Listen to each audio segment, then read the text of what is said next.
Nous célébrons aujourd'hui la mémoire de saint Hildegarde, grande figure du Moyen-Âge, docteur de l'Église, et qui de mille manières redevient à la mode ces dernières années.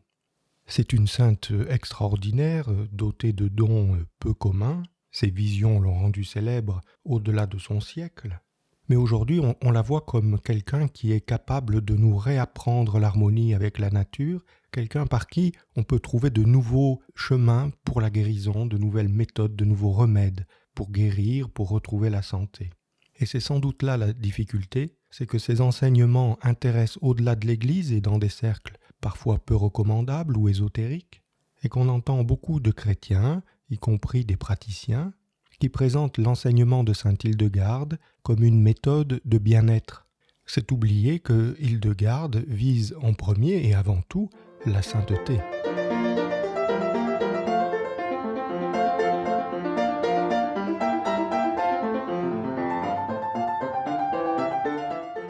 Vous écoutez Il est midi, un podcast proposé par la famille de Saint-Joseph et présenté par le frère Dominique Joseph.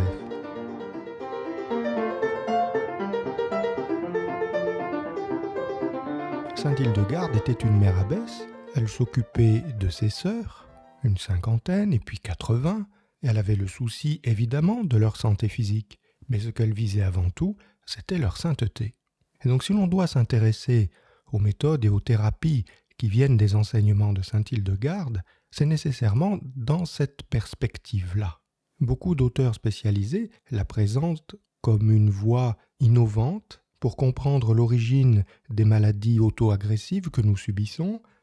Aujourd'hui, il y a beaucoup de maladies cardiovasculaires, on est dans une société où le cancer fait des ravages, des hépatites, etc. Et on le présente en s'appuyant sur des textes de sainte Hildegarde comme provenant d'une énergie vitale d'ordre cosmique, la viriditas, la fameuse viriditas, si difficile à définir dans les écrits d'Hildegarde, qu'il serait nécessaire de régénérer, de rééquilibrer en se mettant en harmonie avec Dieu et le cosmos, surtout avec le cosmos et un peu avec Dieu. Sans faire le procès de quelque auteur que ce soit, rappelons simplement la liturgie de l'Église qui a toujours enseigné aux fidèles comment guérir. Comment guérir, c'est le mot qui est employé dans la liturgie, et pas qu'une fois, par le jeûne, par l'aumône et par la prière, c'est-à-dire en soumettant notre corps à une discipline, en éduquant notre esprit et en nourrissant notre âme par la prière. Donc Hildegarde est simplement une fille de l'Église,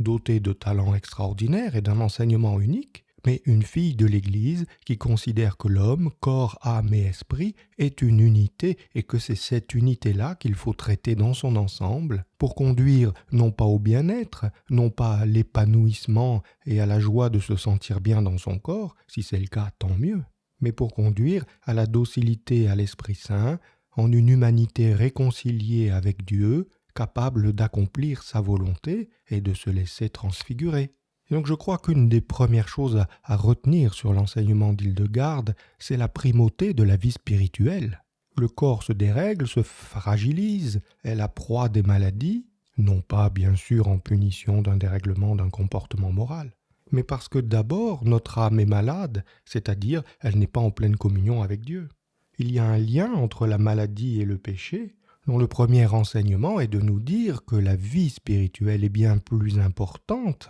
bien plus grave que la vie physique. Et saint Hildegarde reçoit ces enseignements non pas comme le fruit de l'observation scientifique de la nature, pas seulement, mais elle est d'abord instruite par la sagesse divine, exactement comme Salomon en témoigne dans le livre de la sagesse. C'est la sagesse qui lui ouvre les yeux sur la connaissance du monde visible et invisible, sur le royaume des animaux comme sur celui des plantes, de leurs propriétés et de leurs racines.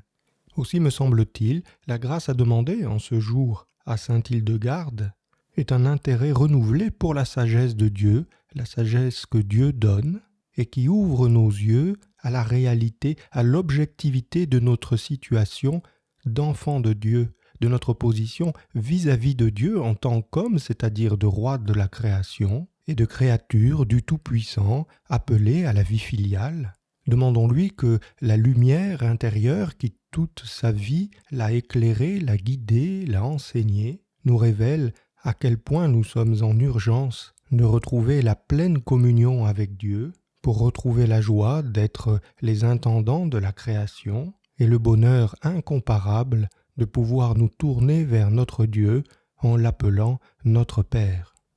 Frères et sœurs, il est midi, l'ange du Seigneur porte l'annonce à Marie.